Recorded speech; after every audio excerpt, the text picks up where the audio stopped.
민사집행법에 소송법 말고 44조에 보면 청구 이의소라는 게 있어. 청구 이의를 해. 뭐냐면 이 판결문에 있는 1억 원 주라는 것에 대해서 변제됐다라는 것을 변론 종결 시점 이전에 이건 기판력에 걸려서 안 되지만 변론 종결 시 이후에 판결문의 내용에 따라서 갚았는데 변제했어. 요 시점 이후에. 근데 그럼 보통은 이 판결문의 의미가 사라졌고 끝난 거잖아. 효능이 끝난 거잖아. 1억 원 받을 수 있다라고 해준 것에 따라 갚았는데 그 원고가 뭔가 때문에 이 1억 원 받은 것이 이 판결문의 내용상 받은 게 아니라고 생각하는지 그건 그거고 또는 그 변제에 대해서 뭔가가 완벽하지 못하다고 생각했는지 을한테 그냥 이 을의 입장에서는 변제했다고 하는 부분을 무시하고 갑이 을한테 집행이 들어왔어. 그랬을 때 을의 입장은 아니 원래 소송에서 1억 싸웠는데 져서 1억 원 주라고 나왔지만 그 뒤에 내가 그 판결 내용대로 순순히 1억을 줬는데 갑이 원고가 계속 뭔가를 오해했는지 우기면서 나한테 집행이 들어왔다. 즉 이 집행 권한에 1억 원 주라는 것이 이후에 내가 변제를 했기 때문에 그 변제를 갖고 이의를 하는 소. 원래 판결문의 피고가 을이 원고가 돼서 옆번호 7-24 집행법제 거기 하는 거야. 옆번호 7-24 청구이소. 을이 원래 판결문 집행권한에 원고를 피고로 삼아서 소를 내는 게 청구이의소야. 기본적으로.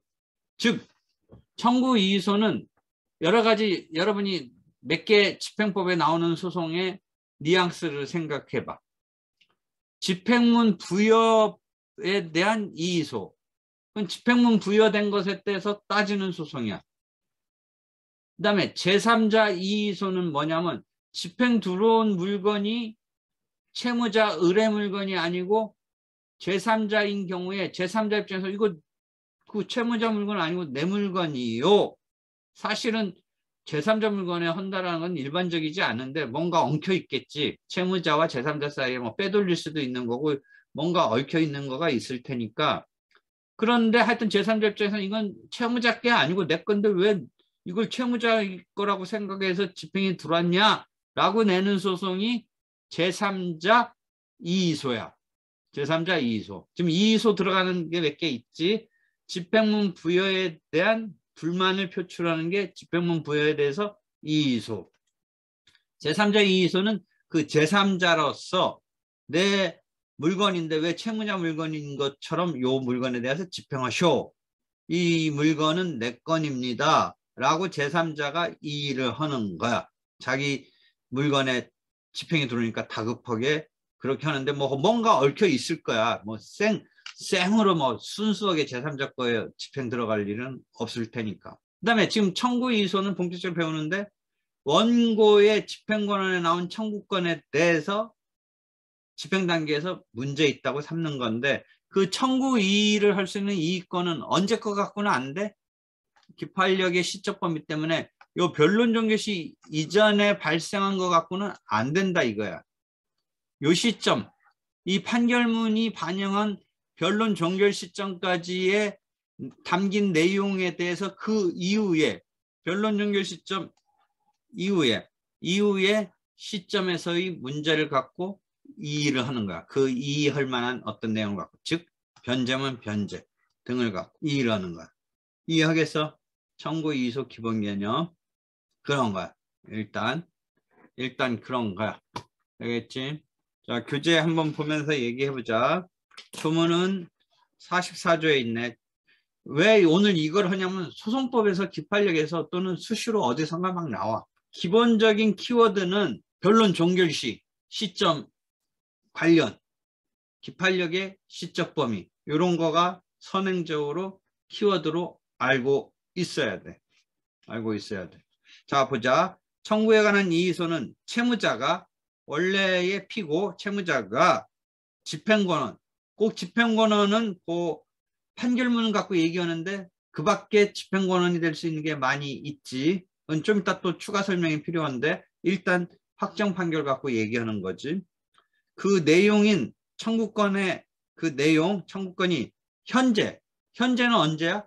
변론 종결시 이후에 집행 단계 이런 즈음에 판결문이 기본적으로 세팅하고 있는 변론 종결 시점 이후 상황을 갖고 주장해서 그 집행권원이 가지는 집행력의 배제를 구하는 소이다. 예를 들어 변론이 종결된 뒤에 변론 종결시가 중요해. 그 다음 설명 봐. 예를 들어 변론이 종결된 뒤에 생긴 이유에 의해서 그때 변제했다. 그럼 변제했으면 보통 아까 얘기했듯이 뭐야? 원고가 받고서 끝내야 되는데 뭔가 집행을 하는 거야. 원고는 이 변제받은 게 그 판결문의 청구 내용에 따른 1억 원이라고 생각하지 않는가 봐. 그래서 집행을 하니까 그 피고 입장에서 확정 판결의 집행력을 장래에 향해서 배제하고 이에 기해서 강제 집행을 저지하고자 할 경우에 본소송을 제기할 수 있다라는 거예요. 집행권원의 대표적인 확정 판결 같은 것에 집행을 저지하려는 건데 그 각주에 보면 뭐가 있냐면 여러분이 이제 물권법에서 배우는 담보권, 저당권 등의 실행을 위해서도 경매가 쓰이는데 저당권 집행은 저당권 등기에 의해서 그대로 집행하는 거지 판결문처럼 저당권에 걸려있는 그 채권을 받을 수 있는 집행권원이 있는 게 아니라 저당권 실행하는 등기, 저당권 설정 그거 갖고 집행 들어오니까 저당권 실행하는 건 집행권원이라는 게 없어. 확정 판결 같은 게 없어. 저당권 자체를 실행하는 거야. 그치? 물론 내가 계속 얘기하지. 저당권을 설정함에 있어서 1억 원 빌려준 1억 원 채권 자체를 채권 이행을 구하는 소송을 한다든지 하는 건 별도로 있을 수 있지만 저당권 설정하는 건 등기 자체에 올라가고 물권이라는 담보물권이라는 저당권을 실행하는 거라면 집행권원이라는 개념이 없고 다만 그 실행을 위해서 일반적인 강제 집행을 거기서 준용해서 끌어쓰고 있는 거야. 여러분은 주로 담보물권법 때문에 집행 이런 얘기를 막 듣고 있는 셈이 되는데 실은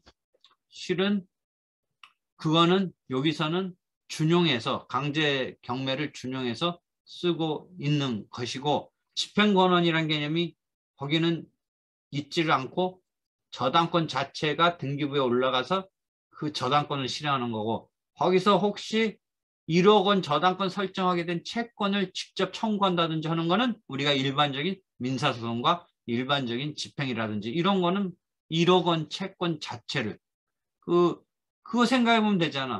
그 저당권 자체를 제3자 물건에서 물상 그 뭐라 그래? 물상 보증이라고 표현하나? 뭐라고 표현해? 맞나? 제3자 물건에 저당권 할 수도 있지. 꼭 채무자 물건 갖고 하는 건 아니잖아. 그러니까 그 기본 개념이 뭐야? 저당권 자체라는 물건, 담보 물건이 있고 그거 저당권을 설정하게 된 계기가 된 어떤 채권 채무 관계가 있는 거잖아. 그지? 이해할 수 있겠지. 근데 여러분이 물권법에서 담보물권에서 배운 저당권을 실행한다라는 건 저당권 그 자체가 1억 원이면 1억 원 빌려주고 실제 저당권을 한 1.34배, 5배 받아서 1억 5천에 예를 들어 저당권을 설정한 그 등기부에 올라가 있는 담보물건을 1억 5천만 원 채권에 대한 그 저당물에 대해서 부득이 집행을 할 수밖에 없는 이런 단계는 강제경매를 준용하는 거지. 그렇지만 1억 5천으로 해서 저당권 설정은 했지만 그 원래의 채권 채무의 1억 원 자체를 채무자한테 이행 청구를 하고 그 채무자가 안 되니까 저당권을 실행한다는 개념 아니고 이 채무자의 또 다른 재산이 있다든지 했을 때 그 1억 원 채권을 집행한다. 그건 우리의 지금 일반 민사소송이지. 그치? 근데 저당권 자체의 실행은 담보물건으로서 우선적으로 담보물건은 다른 일반적인 웬만한 채권보다 최고 앞서지. 국세 조세 이런 거보다는 좀 그렇지만 웬만한 채권보다는 그 담보물건의 특수성에서 우선 변제요 같은 게 작동을 하는 거지. 이해되겠지? 됐지? 됐어. 그래서 그 각주 보면 집행권을 전제로 하지 않는 담보권 실행에서 근데 이 44조를 준용하고 있어. 275. 그래서 약간 논란이 있어. 그건 집행권이 없는 건데 담보권 실행에 왜 준용을 하고 있느냐. 우리가 청구이의소는 그 집행권을 전제로 그 집행을 저지하고 집행권에 담긴 청구권 그걸 갖다가 이쪽이 그게 아니다라고 하는 건데 집행권이 없는 담보권 실행 이 경우에 주문이 이렇게 두고 있어서 조금 논란이 있어. 그 뒤에 가서 보면 논란이 있어. 그 뒷페이지에도 뭔가 내가 또 써놨어. 역번호 7-27 직전에도 또 한 번 써놨는데 그러면 저당권 실행에 관한 거는 어디냐?